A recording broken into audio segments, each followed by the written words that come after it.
This episode is brought to you by DRJ Academy. Here at DRJ Academy, we're able to take an entry-level person with no experience in business continuity and get you through that difficult first year on the job. DRJ Academy is powered by Disaster Recovery Journal and Lambert Learning Institute. Visit www.drj.com/academy and get started today.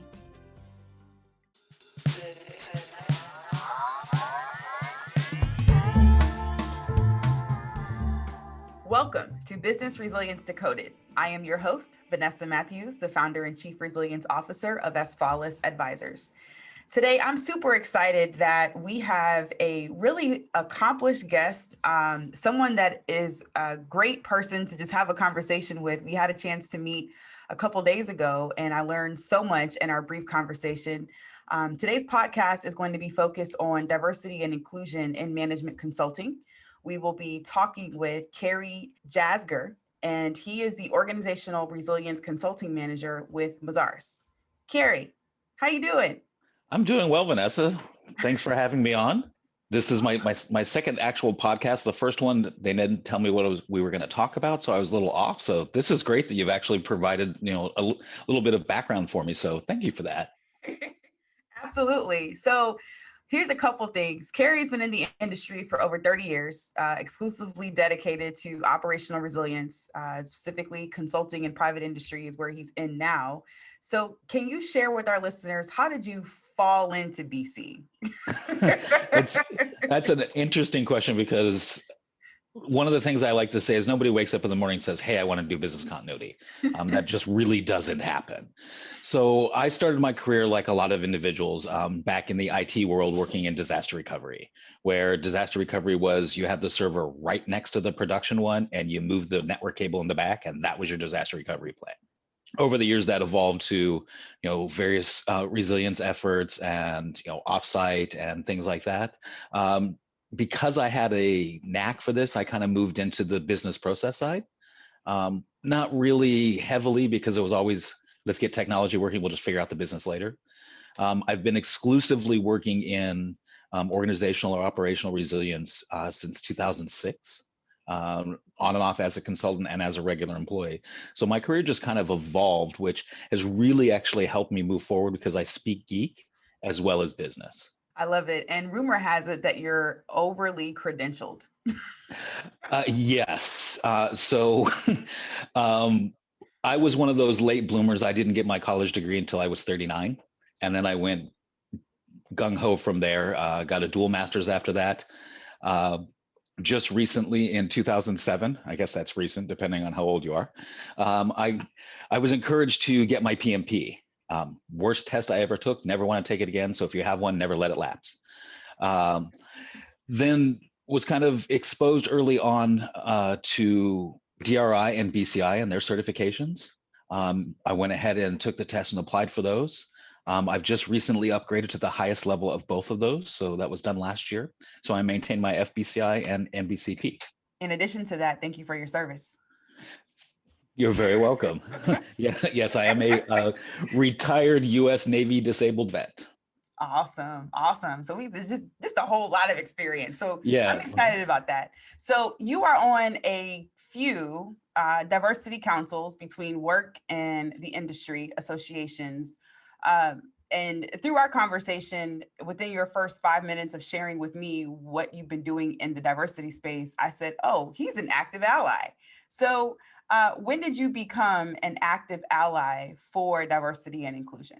I guess you could say I've always been one at some level, and mostly because, well, give you a little bit of personal background. I was raised by a single parent. So I was always a little different in every environment I was ever in. So I started to see areas where people that were qualified and skilled didn't necessarily get the recognition or promotion or accolades that they probably should have. Some of them not very outspoken themselves. So I kind of took it upon myself early on in my career. That was way, way, way back when I was working in advertising of all things. Started to help be a voice.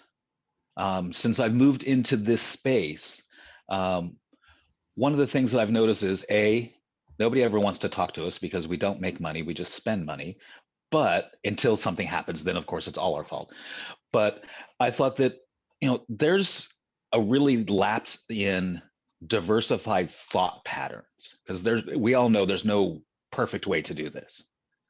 So everyone has a different idea, everyone has a different thought. And I thought it'd be highly beneficial to actually bring all of those thoughts together in a safe, open space that you can talk about what you think. If you think something's stupid, by all means, tell me. I don't, just because I tell all of my team, just because I'm the one leading the group doesn't mean anything except I got here before you. That's all it means. You could be leading the group tomorrow.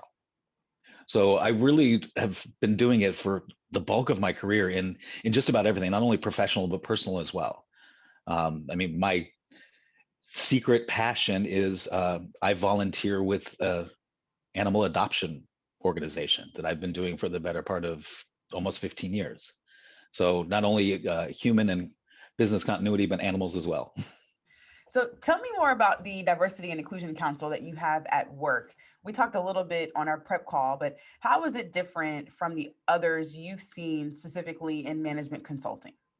So I can honestly say I've worked for some large consulting firms. I'm based in the DC metro area, and actually management consulting is what brought me to this area in the first place back in 2007. I've never seen an inclusion and diversity council or approach in a management consulting firm that I have personally worked for. It's all over their websites that they're diverse, but there isn't anything to back it up. So Mazars took it upon themselves. We've gone through kind of a major overhaul in the last 3 or 4 years in really re-identifying what we look like.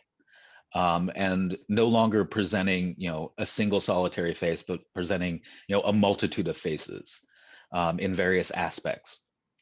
So the one that we have within Mazars is actually, there was some research done looking at, some of the big four consulting firms and even some of the, smaller, more intimate consulting firms, and find out what they do for diversity. Do they just, talk about it, or they actually do something about it? So we have actually done the model is we are doing. So we have created not only a diverse council in its members, but also in its positions within the organization and its geography across the country. So we're hitting anything and everything you could possibly think of that would touch on inclusion and diversity. And we're doing it from the ground up. So we're not stealing a bit from here or from there. We're actually starting from a clean slate. There are 12 members of the council. We all have an equal voice, which I think is amazing. It also makes for really long conversations. That's hilarious.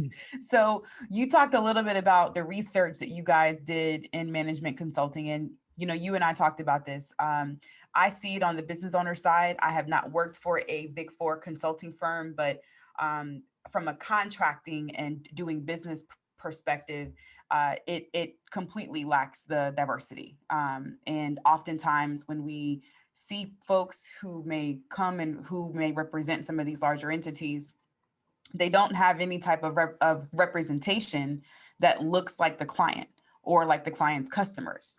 And so how did your D&I council go about benchmarking? What were some of those specific things that you guys said, well, we're not seeing this in management consulting from a D&I perspective. Here's what Mazars can come in and do differently so that it's truly effective and we get the results. So that's actually where we did look at some of the other consulting firms across the country and figuring out what not to do. So if you're touting diversity on your website and your diversity video has a bunch of white people in middle America, that's probably not a good representation of your organization or your client base. We were all encouraged at the very beginning to actually do individual little bio videos and talk as much or as little about ourselves personally and professionally.